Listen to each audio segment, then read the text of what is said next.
radio rosak tu, kalau kita main pas ending dapat information yang salah kan. Senario pada hari ini ramai dah buka mata, ramai dah mula nampak, dah mula buat perbandingan pun antara Pakatan Harapan terutamanya dengan MIC. Banyak parti-parti politik India yang baru bercampak naik ni, tapi tak ada yang boleh setaraf dengan MIC.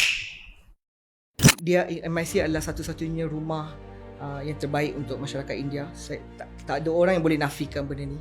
Nak comparekan banyak parti-parti politik India yang baru bercampak naik ni, tapi tak ada yang boleh setaraf dengan MIC ataupun setaraf dari segi sumbangan kepada komuniti dengan MIC ni. Tak ada parti lain yang boleh mampu buat. Jadi dalam soal nak memilih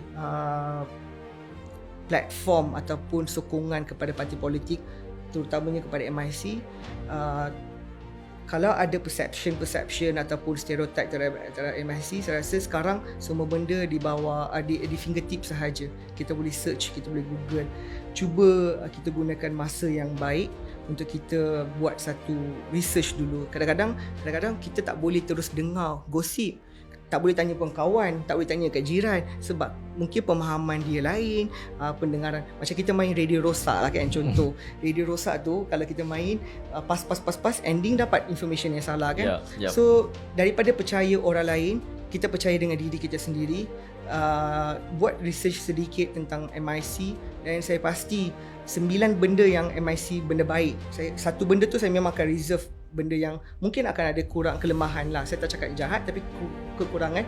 Tapi buat timbang tara yang cukup baik. Dan saya rasa tentunya seperti mana saya terbuka nak masuk MIC walaupun MIC jatuh pada 2018, seperti itu juga saya rasa ramai yang akan mula masuk. Dan saya rasa senario pada hari ini ramai dah buka mata, ramai dah mula nampak, dah mula buat perbandingan pun antara Pakatan Harapan terutamanya dengan MIC, dan ramai mula masuk MIC pun. Dan saya rasa pintu MIC sentiasa terbuka kepada semua masyarakat India, dan saya rasa MIC pernah ada sejak 1946 dan ada sehingga pada hari ini untuk anda dan untuk masyarakat India. OMM Podcast.